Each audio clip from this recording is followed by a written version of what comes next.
Surabaya yang mungkin ibu kota Jawa Timur, ini yang memang harus memikirkan hal tersebut. Pak Eri, ini ada PR nih buat wali kota Surabaya. Ketika Provinsi Jatim akan masuk di situ dengan Transjatimnya, harus memanggil pemangku wilayah yang akan diberikan fasilitas Transjatim itu untuk kemudian mengintegrasikan itu, memberikan fasilitas kepada masyarakat tentang transportasi agar supaya masyarakat dimudahkan untuk semua.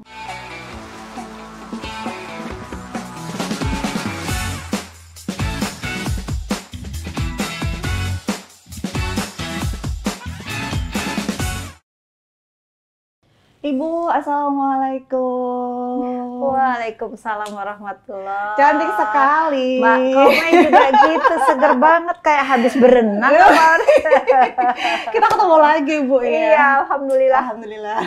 Sehat-sehat ya, Mbak? Alhamdulillah sehat. Selamat datang lagi, Bu, di podcast Dekat dengan Dewan nih. Kayaknya cocok, Bu, dekat dengan Dewan. Dewan Tirupoko. Betul. Pas ya. Baik, Ibu. Salah satu yang menjadi persamaan antara saya dan Ibu adalah kita sama-sama pernah hidup di Mataram. Oh, tapi bukan orang asli sana. Bukan orang asli sana.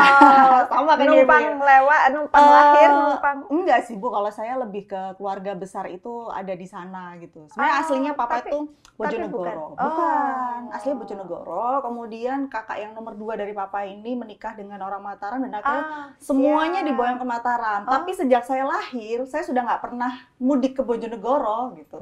Jadi mudiknya ke Mataram? Ke Mataram.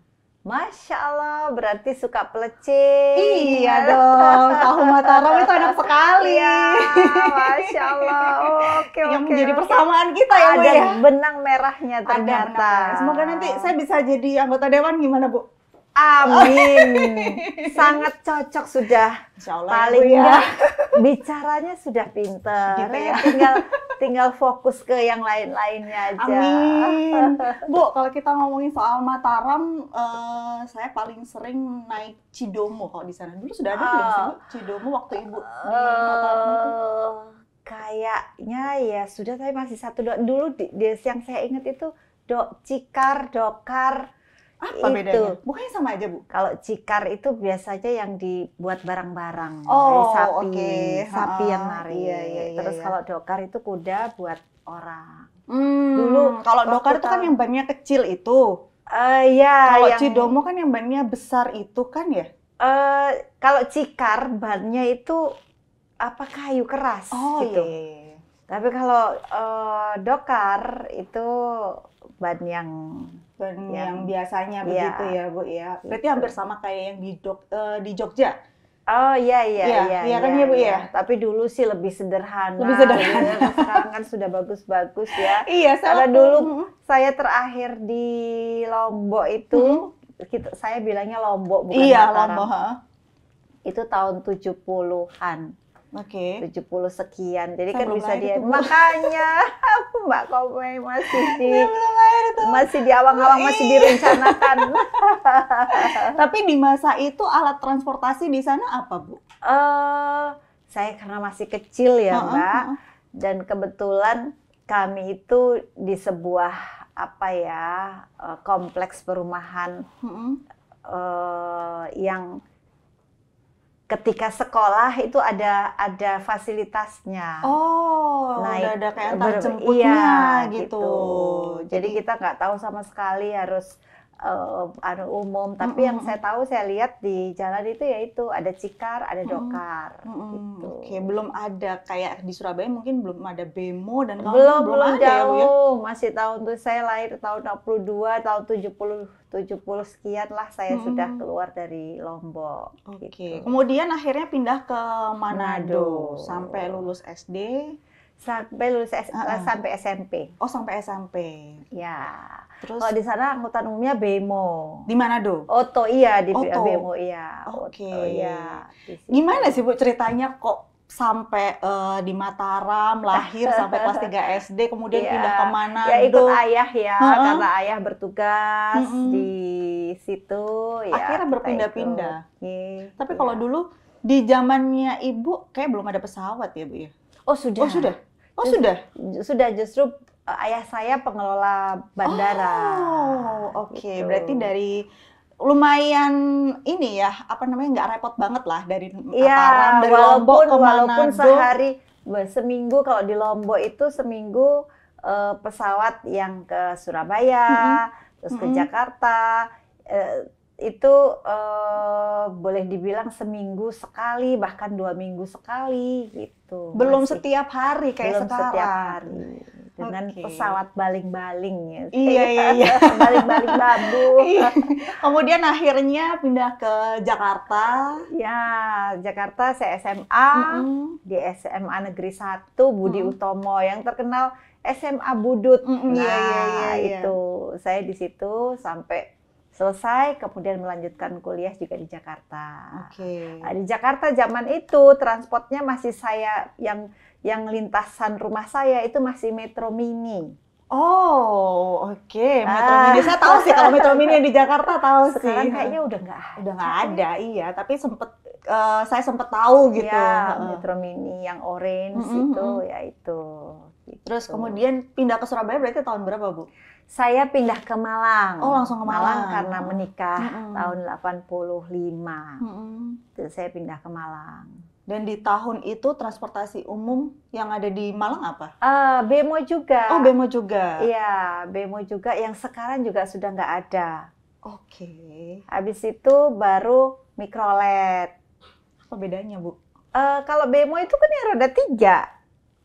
Oh, Bemo. iya. Yang roda 3. Kalau mikrolet itu yang mobil. Iya, mobil panjang yang dimodif untuk. Iya. Ya. Belum lahir saya.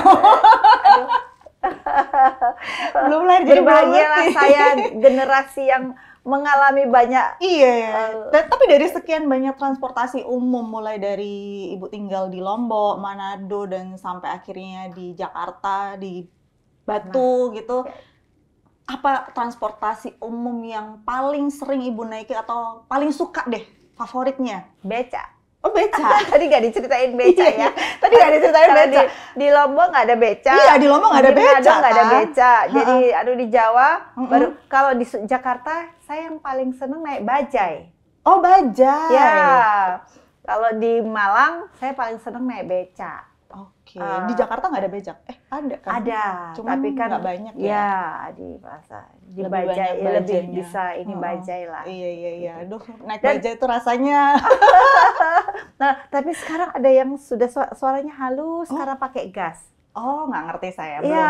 Belum mencoba yang Sampai baru. Sekarang, kalau saya bertugas ke Jakarta, yang kemudian tinggalnya kemudian di dekat-dekat daerah Pasar Baru gitu, saya mesti naik bajai. Sampai sekarang ini? Sampai sekarang. Seorang Bu Dewanti, anggota DPRD Provinsi, masih naik bajai kalau di Jakarta. Seneng banget. Seneng Karena banget. nostalgia. Iya, tapi lebih kalau naik bajai mungkin nggak kena macet juga ya, Bu ya. Kalau bajai itu kan agak begini-begini dia. Dia tanpa lihat makanya. rambu-rambu. Kadang-kadang dari sini dia ke sini. Dengan kemacetan Jakarta yang luar biasa, kayak naik bajai jauh lebih menguntungkan dari segi waktu. Kalau jaraknya dekat sih. Kalau jaraknya dekat, dan juga iya, tempat-tempat tertentu aja. Tapi kalau umpamanya yang lebih enak, saya sekarang MRT. Sama kalau ke Bogor, saya pernah ya dari Jakarta itu setelah kita rapat ternyata masih punya banyak waktu. Nah, kemudian lihat di TikTok ada mie enak di Bogor. Sama sahabat saya naik KRL. Dari kota ke Bogor itu nggak sampai sejam lah. Turun di stasiun, kemudian ke Pasar Anyar di Bogor, makan bakmi yang viral itu yang kita lihat di TikTok, kembali lagi itu 1 jam. Nah, kalau umpamanya kita naik mobil pribadi? Ya udah belum macet, belum segala macam. Lebih lama ya, Bu ya. Lebih lama. Tapi kalau kita bicara transportasi di Jakarta, yang saya tahu adalah Jakarta ini kan menjadi salah satu kota yang menjadi pionir transportasi terintegrasi se-Asia Tenggara bahkan. Ibu yang lebih sering nih wirawiri Surabaya, Jakarta, gimana sih Bu melihat transportasi di Jakarta itu? Iya, luar biasa lah. ketika waktu saya masih sekolah di sana SMA dan kuliah dengan sekarang udah perubahannya luar biasa. Luar biasa ya. Dan memang itu yang seharusnya karena di situ ibu kota ya. Jadi pemerintah harus memfasilitasi masyarakatnya, terutama fasilitas umum, transportasi dengan sebaik-baik mungkin. Bahkan kalau yang saya tahu nih, boleh dikoreksi kalau saya salah ya Bu ya, di Jakarta itu kan ada halte yang bangunannya mirip kapal selam atau apa gitu. Iya. Bagus banget gitu melihatnya. Deket bundaran HI di situ ya, dan itu adalah spot untuk selfie-selfie yang luar biasa. Dan saya juga sudah ke situ untuk selfie.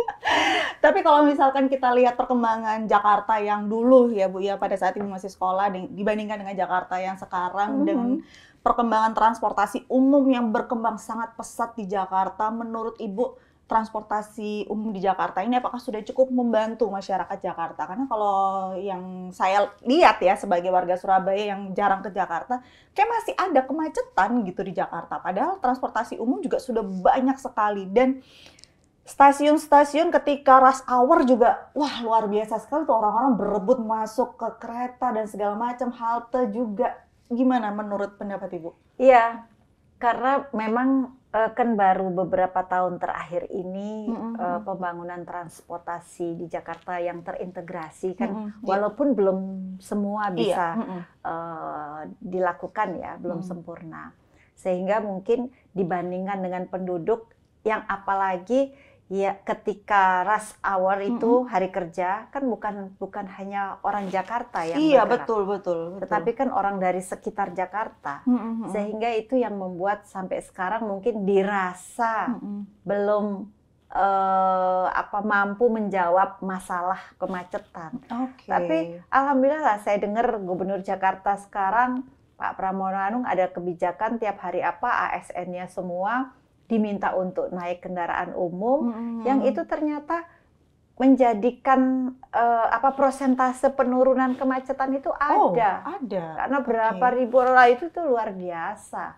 Dan beliau sendiri mencontohkan juga menaik angkutan umum nah, di hari-hari tertentu ya. Kalau bisa ketika memang, karena kan kalau ASN itu tiap hari dari tempatnya rumah ya di kantor. Iya, betul. Kan tidak semua mobiling ya. Betul. Ya sudah semua aja tiap hari, nggak usah tiap hari apa gitu. Nah kalau umpamanya ada keperluan dari kantor ke tempat-tempat yang lain itu disediain kendaraan operasional kantor. Wah itu keren dan menghemat banget loh. Menghemat banget ya Bu. Padahal kalau misalkan saya sebagai masyarakat umum orang Surabaya ya Bu ya, kalau melihat dengan kondisi kemacetan Jakarta yang luar biasa, otomatis waktu yang ditempuh juga lebih lama, capek di jalan. Kalau misalkan kita naik transportasi umum kan ya udah tinggal datang, duduk, bayar, udah nyampe. Dan kita sangat bisa memprediksi. Jadi MRT itu sudah jelas kalau kita mau ke sini, jarak tempuhnya 20 menit. Itu. Ini jadi nggak ada alasan. Jadi nggak ada alasan untuk telat, gitu. Kalau berkendaraan pribadi, itu pasti nggak bisa diprediksi. Waduh ya. Nah kita berkaca dari Jakarta yang saat ini transportasinya mungkin sudah lebih unggul dibandingkan dengan Jawa Timur ya Bu ya. Kalau di Surabaya sendiri kan sebenarnya sudah ada Wirawiri, ada Bus Surabaya, ada Trans Semanggi, dan yang terakhirnya ada Trans Jatim juga gitu. Kalau Ibu melihat dan bisa membandingkan transportasi di Jakarta dengan di Jawa Timur ini, bagaimana sih Bu transportasi di Jawa Timur ini kondisinya? Kalau daerah khusus Jakarta dengan Jawa Timur memang tidak bisa dibandingkan apple to apple. Karena Jakarta kan dia satu kota yang kompak gitu sendiri. Sementara kalau Jawa Timur kan dari ujung Banyuwangi sampai Pacitan dengan segala infrastrukturnya yang sangat panjang dan untuk menghubungkan satu dengan yang lain kan masih tol aja kan belum sampai. Jadi itu sangat tidak bisa apple to apple. Tapi alhamdulillah saya sangat gembira, seneng sekali semenjak tahun 2022 ada Trans Jatim ini. Iya. Itu yang bisa walaupun belum ke semua tempat, wilayah di Jawa tapi Timur sudah ya. mulai paling tidak gitu. Bayangkan dengan harga karcis cuma Rp5.000 gitu, itu kan itu sangat membantu. Saya sangat berterima kasih kepada yang mempunyai ide nih ya, Bu Gubernur gitu, dan semua dinas perhubungan, dan tentu saja pemerintah Provinsi Jatim. Dan mudah-mudahan secara cepat ini, karena dampak dari adanya Trans Jatim ini sangat membantu ya. Kan kemarin kenapa adakan Trans Jatim kan karena selain kemacetan kan juga angka kecelakaan yang tinggi, Mbak. Oke. Nah, kayak yang naik motor itu mungkin yang bahaya. Nah, ketika itu mudah-mudahan ini bisa terus diperbanyak untuk bisa memfasilitasi warga. Oke. Nah, kalau kita bicara memperbanyak transportasi umum, ini kan pasti berkaitan dengan anggaran yang disediakan gitu. Apakah anggaran yang saat ini disediakan oleh provinsi itu sudah bisa mencukupi untuk kebutuhan transportasi umum di Jawa Timur, Bu? Belum. Walaupun ya sudah cukup besar anggarannya, tapi untuk hanya tidak khusus untuk Trans Jatim ya. Untuk Dinas Perhubungan ini mungkin nilainya lebih dari 0,5 triliun, tetapi dengan luas wilayahnya ini tentu saja dan fasilitas-fasilitas yang harus dipunyai seperti terminal dan segala macam ya, itu pasti tidak cukup. Nah, kami juga akan terus berusaha kepada Pemprov Jatim untuk lebih ditingkatkan lagi agar supaya mempercepat Trans Jatim merata ke seluruh Jatim, bukan hanya daerah Surabaya, Gresik, Sidoarjo, Mojokerto dan sekitarnya, dan nanti akan terus ke Malang gitu ya. Tapi dan itu memang daerah-daerah yang ramai, tetapi juga harus sampai ke Banyuwangi, bahkan terus ke Pacitan. Kami inginnya seperti itu.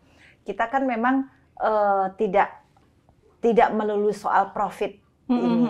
Kalau dihitung nanti tetapi bagaimana kita memfasilitasi warga Jatim agar supaya bisa mempunyai transportasi yang baik, itu yang utama. Oke, baik. Nah, kalau kita bicara tentang Trans Jatim ini, rute Trans Jatim ini kan terus bertambah ya, Bu ya, semenjak tahun 2022 awalnya ada Trans Jatim, sampai sekarang 2025 ini sudah ada 6 koridor kalau tidak salah, 7 yang akan rencananya. Sekarang ini sudah 6 koridor. 2005, 2026 itu nanti akan sampai 10 koridor. Sudah ada rencana sampai 10 koridor yang akan dibangun untuk Trans Jatim begitu. Nah, sebelum adanya Trans Jatim di Jawa Timur ini pasti kan sudah ada transportasi umum sebelumnya. Ada bus-bus, mikrolet, atau bis ijo yang biasa dikenal untuk Surabaya Mojokerto kalau nggak salah ya, Bu ya. Nah, apakah ini akan berdampak juga untuk transportasi umum yang sebelumnya sudah ada? Trans Jatim ini kan selain tarifnya yang murah, bisnya ber-AC, terus yang saya tahu kalau Surabaya Sidoarjo itu dia bahkan lewat tol ya, Bu, dengan harga cuma 5.000 lewat tol udah nyampe aja, Bu, di Sidoarjo gitu. Nggak menjadi masalah terutama untuk yang sebelum-sebelum ini? Untuk sekarang rasanya itu dibilang ada pesaing, ada, tetapi karena memang armadanya kita juga masih belum banyak dibandingkan dengan kebutuhan orang yang lalu lalang di Jatim, itu masih sangat besar pasar yang tersisa yang bisa diangkut oleh Trans Jatim dan untuk pihak swasta. Yang jelas kami ingin memberikan fasilitas kendaraan umum yang nyaman dan murah kepada warga masyarakat Jatim gitu. Nah, kalaupun nanti pihak swasta itu merasa tersaingi, mereka harus berinovasi untuk bisa memberi pelayanan yang terbaik. Dengan fasilitas yang lebih baik. Yang ini jadi kita bersaing sehat. Gitu. Tapi sampai detik ini masih belum ada masalah yang krusial banget ya, Bu ya? Alhamdulillah belum. Alhamdulillah begitu ya, Bu. Di Sub Provinsi Jatim pasti juga mengkaji studi lapangan untuk itu, apakah ini nanti berdampak ada ekses kepada pengusaha. Jadi ketika dilihat ini memang sangat membutuhkan, insya Allah itu tidak akan terjadi. Pasti akan ada kajian itu. Nah, kalau tadi ini tentang transportasi umum sebelum adanya Transjatim. Nah, sekarang terkait dengan biaya, Bu. 5.000 loh, Bu. Murah sekali. Ini nggak rugi? Ya, itulah. Ternyata tidak. Oh, ternyata tidak. Karena alhamdulillah dari tahun 2023 kemarin ada penghasilan atau PAD yang disetorkan. Gitu. Itu yang lumayan, besarannya lumayan. Jadi berarti kan karena memang fasilitas itu kan sudah jadi dimasukkan dalam anggaran perbaikan mesin betul, semua kan sudah jadi pemasukan yang ada, total pendapatan tiket bis itu lebih dari 20 miliar. Jadi kan itu ya begitu jadi. Dengan harga 5.000 aja saya sudah nyampe Sidoarjo. Tapi nah, ini pertanyaan saya pribadi sebenarnya, Bu, sebagai masyarakat Surabaya yang juga menikmati transportasi umum di Surabaya gitu kan. Kalau saya berangkat dari rumah, kebetulan di Surabaya Barat, kemudian saya mau menuju ke Sidoarjo ini, saya harus oper-oper gitu bahasanya. Jadi dari rumah itu harus paling dekat ini adalah Trans Semanggi di Unesa. Itu pun dari rumah ke Unesa saya harus naik ojol dulu. Ojol dulu. Nggak bisa becak, Bu. Jalannya naik turun. Saya harus naik ojol dulu. Kemudian nyampe di halte Unesa, saya naik Trans Semanggi. Ya kan? Turun di haltenya Rumah Sakit Darmo, nyebrang, saya pindah ke bus Surabaya Bus, sampai di mana? Bungurasi. Ya Bungurasi ya, Bu, Transjatim itu ya, Bu ya. Nah, sampai di Bungurasi saya baru naik Transjatim. Otomatis saya dari ojol, Trans Semanggi, Surabaya Bus, Transjatim 4, Bu. Dan ini semuanya saya merasa belum terintegrasi begitu kan ya, dan harus oper-oper dan lain sebagainya. Memang dari segi waktu sebenarnya sih lama juga. Waktu itu saya sempat nyoba dari rumah ke Sidoarjo itu butuh waktu sekitar hampir 3 jam untuk naik transportasi umum ya. Memang dari segi harga jauh lebih murah. Saya cuma ngeluarin duit berapa ya, Bu ya? Kalau ojolnya sih agak mahal sih ya, tapi kalau untuk bis-bisnya ini 3.000, 5.000 sama 5.000, 13.000 udah nyampe Sidoarjo. Cuman ya itu tadi belum terintegrasi, terus jadi kayak harus tiap kali naik harus ngetap, tiap kali naik harus ngetap. Sementara kalau kita bicara dan membandingkan Surabaya dengan Jakarta aja, di Jakarta kan sudah terintegrasi nih, Bu. Kalau di Surabaya Bus ada memang waktunya, jadi kalau kita masuk bis jam 6 itu sampai jam 8 atau jam 9 gitu ya, kita mau pindah-pindah bis nggak apa-apa, nggak masalah. Tapi dari Trans Semanggi, Surabaya ke Transjatim ini belum bisa gitu, Bu. Gimana dong? Ya, ini adalah masukan warga masyarakat yang harus didengarkan. Note. Iya, privilege saya sebagai host ya, Bu. Iya. Nah, itulah makanya Surabaya yang mungkin ibu kota Jawa Timur, ini yang memang harus memikirkan hal tersebut. Ya. Jadi nanti saya ini akan memberi masukan kepada Dinas Perhubungan Provinsi, yang juga akan memberi masukan kepada Dinas Perhubungan di Kota Surabaya. Mudah-mudahan keinginannya Mbak Komei dan warga banyak sebenarnya, bukan keinginan saya aja ya, Bu. Betul, saya yakin ini bisa kemudian mengiri dengan Jakarta gitu ya. Kalau ngiri yang bagus kan nggak apa-apa ya. Kalau di Jakarta kan sudah ada Jaklingko itu kan ya, Bu ya. Bisa terintegrasi. Mudah-mudahan memang Kota Surabaya harus sudah memikirkan itu. Iya, supaya masyarakat ini bisa enak gitu kan, Bu ya. Siap. Nah, kalau kita bicara tentang transportasi umum yang ini kan, kalau Jakarta kan cuma seklutukan Jakarta aja gitu ya, Bu ya. Kalau Jawa Timur ini kan luas. Tujuan dari Transjatim ini mulai dari Surabaya, Sidoarjo, Gresik, Mojokerto, Surabaya, Mojokerto, Gresik, Gresik, Lamongan, Surabaya, Bangkalan bahkan, dan yang terakhir kemarin diresmikan adalah Mojokerto, Sidoarjo. Kemudian nanti akan ada rute ke koridor ke-8 ini koridor ke-7 Surabaya Sidoarjo via Jalan Arteri Lingkar Barat. Koridor ke-8 ini dari Malang ke Batu.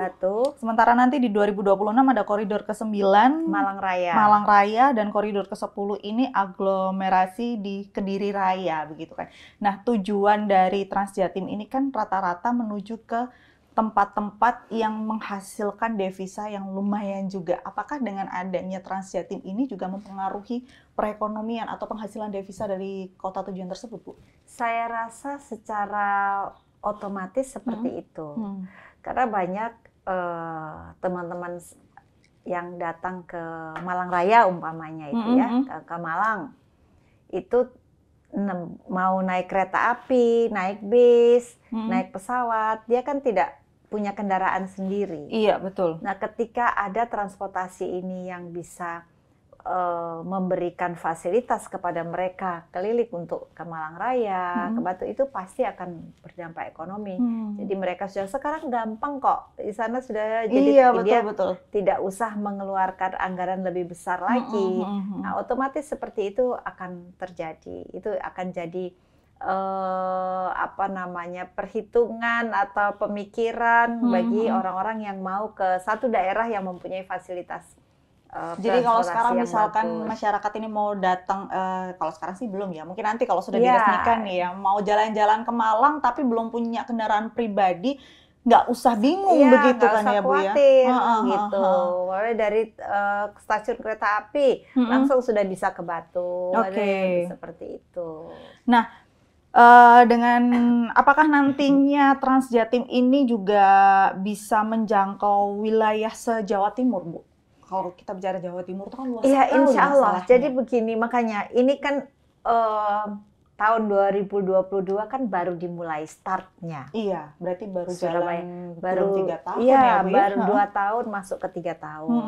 Ini kan tapi terus sudah berkembang karena ternyata sambutan masyarakat itu luar biasa. Berarti memang masyarakat itu menunggu fasilitas transportasi yang diberikan oleh pemerintah. Nah, kalau umpamanya sudah sampai kemudian melalui ini memang baru saya bilang dari Surabaya, Gresik, Sidoarjo, Mojokerto, Malang, Kediri itu kan memang daerah-daerah yang ya ramai ya. Iya. Ya pariwisata, ya secara ekonomi bagus gitu. Nah, kemungkinan ketika memang konsepnya itu adalah membantu masyarakat, memberikan fasilitas kepada masyarakat, insya Allah kalau umpamanya semua bisa berjalan dengan baik, itu akan secara merata sampai seluruh Jawa Timur akan ya terhubung. Butuh waktu juga itu ya, luar biasa. Tapi ya mudah-mudahan nggak lama lah, karena kita lihat 2 tahun masuk ke tahun ketiga progresnya sudah 10 hampir 10 koridor ini nanti di 2026 ya Bu ya. Tapi memang mungkin ke daerah-daerah yang lain itu perhitungannya bukan hanya ada PAD yang disetorkan, tetapi memang memberikan fasilitas kepada masyarakat. Jadi tidak hanya memikirkan keuntungan yang diperoleh oleh pemerintah aja, tapi juga memfasilitasi masyarakat begitu. Nah, kalau misalkan ini kan dari Surabaya atau Lamongan deh Bu, kita bicara Lamongan. Lamongan ini kan juga cukup luas ya Bu ya Lamongannya. Gresik aja juga sudah luas sekali kan. Dan Transjatim ini hanya bedanya gini, kalau Transjatim sama Bus Surabaya atau Trans Semanggi ini kan sudah sampai hampir ke seluruh wilayah di Surabaya. Nah, kalau misalkan Transjatim ini kan nggak bisa dia mencakup begitu. Memang. Terus bagaimana solusinya Bu ketika misalkan tujuannya dari Surabaya ke Mojokerto gitu? Turunnya di Mojokerto Kota, dari Mojokerto Kota ke tempat yang lainnya berarti masih harus ada transportasi umum juga yang harus dinaikin. Ini karena Mbak Komei memang pengguna transportasi umum, jadi jadi mikir gitu kan. Ini gimana biar saya tuh kalau naik transportasi umum itu nggak ribet gitu, atau mungkin sudah disediakan, nanti kalau misalkan turun dari Transjatim mau ke Mojokerto sebelah sini naiknya ini begitu. Iya. Ya, ini memang antara Dinas Perhubungan Provinsi dengan Dinas Perhubungan Kota Kabupaten tingkat 2 itu harus duduk bersama untuk memprogramkan jalurnya. Oke. Jadi ketika Provinsi Jatim akan masuk di situ dengan Transjatimnya, harus memanggil pemangku wilayah yang akan diberikan fasilitas Transjatim itu, daerah tingkat 2, dengan kepala daerahnya, dengan dishubnya, untuk kemudian mengintegrasikan itu. Supaya turun di stasiun ini ada yang mengambil apa di situ punyanya. Iya, betul. Itu harus seperti itu. Itu untuk progres ke depannya harus seperti itu ya, Bu Harusnya ya? seperti itu. Oke. Gitu. Nah, pandangan Ibu sebagai seorang Ibu Dewanti, bukan sebagai anggota DPRD, sebagai masyarakat aja, pandangan terhadap kesenjangan layanan transportasi antara kota besar dengan wilayah yang ada di pelosok. Kalau Surabaya udah nggak bingung orang datang ke Surabaya, begitu kan, sudah ada macam-macam transportasi umum. Tapi kalau untuk datang ke Mojokerto, ke Lamongan, atau mungkin ke Bangkalan, kalau untuk orang Bangkalan sih mereka sudah tahu ya Bu ya, oh saya harus begini begitu. Tapi untuk wisatawan yang datang ke sana, ini gimana? Iya, saya rasa pemerintah daerah yang punya angkutan umum di Jawa Timur ini, selain Provinsi Jatim, punya Transjatim, itu baru Surabaya. Oke. Yang lain sepertinya termasuk Batu belum, karena apa? Memang ya masih belum terfikirkan. Yang ada adalah angkutan umum yang dipunyai oleh pihak swasta. Jadi kayak angkot, itu adalah kita hanya mengatur trayeknya saja dari terminal ke desa mana, ke kecamatan mana, begitu. Tetapi pemerintah daerah belum hampir semua rasanya belum punya. Oleh sebab itu ini yang menjadi PR juga. Ayo kita bagaimana memikirkan memberikan fasilitas kepada masyarakat tentang transportasi agar supaya masyarakat dimudahkan untuk semua. Nah, tapi tidak semua, karena transportasi ini kan bukan satu hal yang kebutuhan hidup yang urgent, yang pokok. Betul, ya, yang betul. ini kan baru pendidikan, kesehatan. Iya, betul. Jadi ini juga yang harus ya mungkin butuh waktu. Gitu. Iya, mungkin mungkin karena kalau di Surabaya kan banyak transportasi umum karena memang kepadatan penduduk ya Bu ya, sama seperti di Jakarta. Transportasi umumnya banyak sekali karena penduduknya juga banyak, meskipun nggak banyak. Penduduknya banyak dan punya PAD yang besar. Nah, kalau yang di daerah ini penduduknya sedikit. Punya PAD yang nggak besar. Jadi belum terfikirkan begitu untuk jadi, menyambut wisatawan yang datang ke daerahnya, memudahkan mereka begitu. Iya, itulah. Jadi hal-hal seperti itu daerah-daerah belum bisa, bukan tidak mau memberi fasilitas, tapi belum bisa memberikan fasilitas itu. Bu, boleh diminum dulu? Oh, siap. Kita Terima masih kasih. panjang obrolannya. Bismillah. Air putih sehat jadi. Iya, betul. Nah, kalau kita bicara tentang infrastruktur transportasi di Jawa Timur, balik lagi pandangan saya, kenapa saya selalu memandang Jakarta, karena memang saya melihat kemajuan transportasi di sana itu cukup pesat, cukup modern, bahkan infrastrukturnya pun juga mungkin lebih bagus ya Bu ya daripada Surabaya. Kalau halte-halte di Surabaya banyak loh Bu yang tidak ada bentukan haltenya, orang turun dari bis langsung kehujanan, kepanasan. Nanti Pak gitu. Eri ini ada. PR nih buat wali kota Surabaya.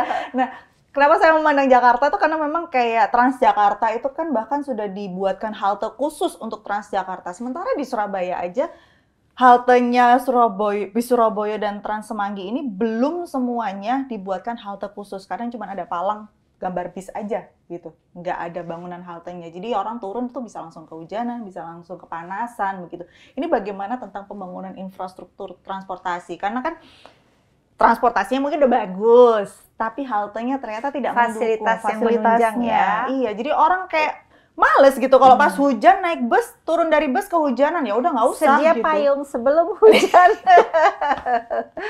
Oke, Mbak Komai, nanti ini akan menjadi masukan bagi kami. Nanti akan kami informasikan teruskan kepada yang berwenang baik Wali Kota Surabaya maupun di Subprovinsi Jatim agar supaya berkoordinasi dengan Kota Surabaya dan sekitarnya. Tapi kalau untuk pembangunan seperti itu kan memang sebenarnya sudah ada anggarannya ya Bu ya?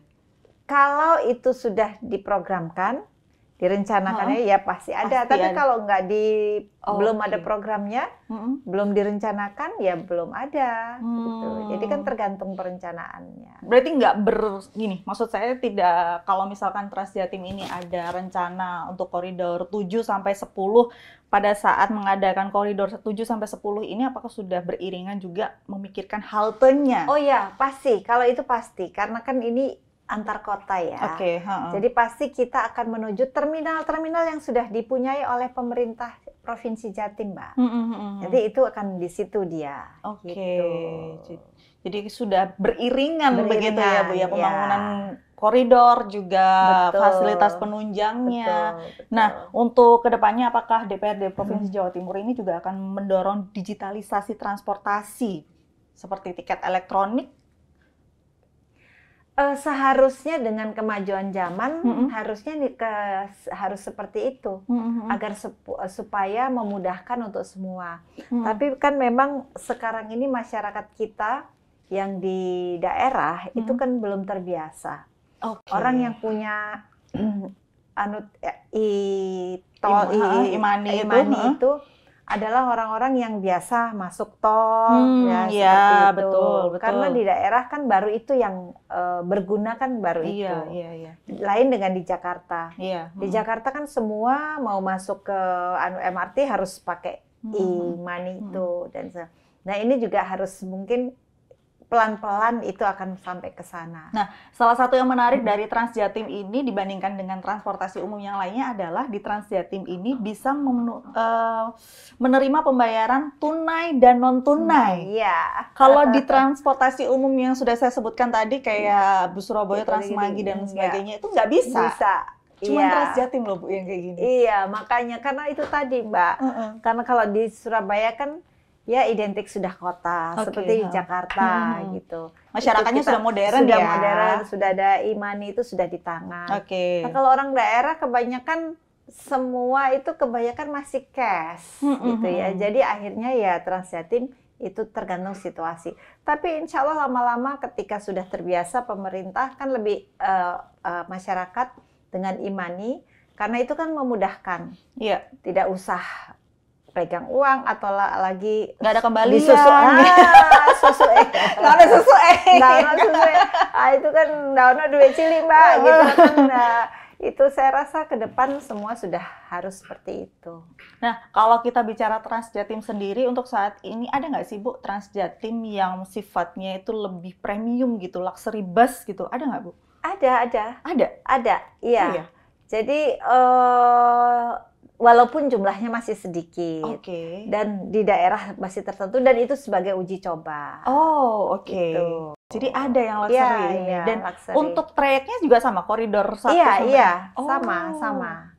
Tapi memang lebih nyaman lah. Iya. Tapi kalau untuk minat dari masyarakat sendiri, apakah kalau luxury berarti kan biayanya juga pasti lebih mahal ya Bu ya daripada yang biasa kan ya. Mungkin bisa 3-4 kali lipat gitu. Tapi adakah minat dari masyarakat untuk naik yang luxury atau mereka lebih berminat ke yang biasa aja sih Bu? Selama ini kayaknya karena memang harganya mungkin ya masih lebih oke lah ya dari yang bus swasta.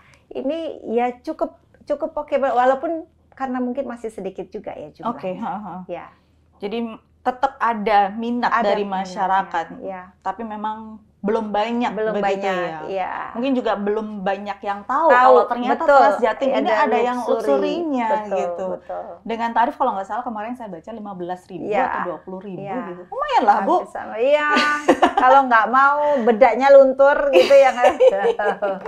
Karena kalau yang biasa itu yang saya tahu dan sempat saya naikin ya Bu ya, emang ada yang berdiri gitu. Cuman ya kalau jarak Surabaya Sidoarjo berdiri masih oke lah, bayar 5.000 gitu. Kalau yang muda kayak mbaknya, kalau yang sudah iya sih, tapi kalau yang sudah berumur kayaknya ada prioritas tempat duduk. Ya. Nah, kalau kita bicara tentang prioritas, apakah Trans Jatim ini juga ada apa sih Bu fasilitas untuk priority seat iya, untuk penyandang disabilitas begitu ada nggak sih Bu? Saya nggak sempat notice soalnya kalau untuk Trans Jatim. Iya, saya kebetulan juga belum sempat memperhatikan.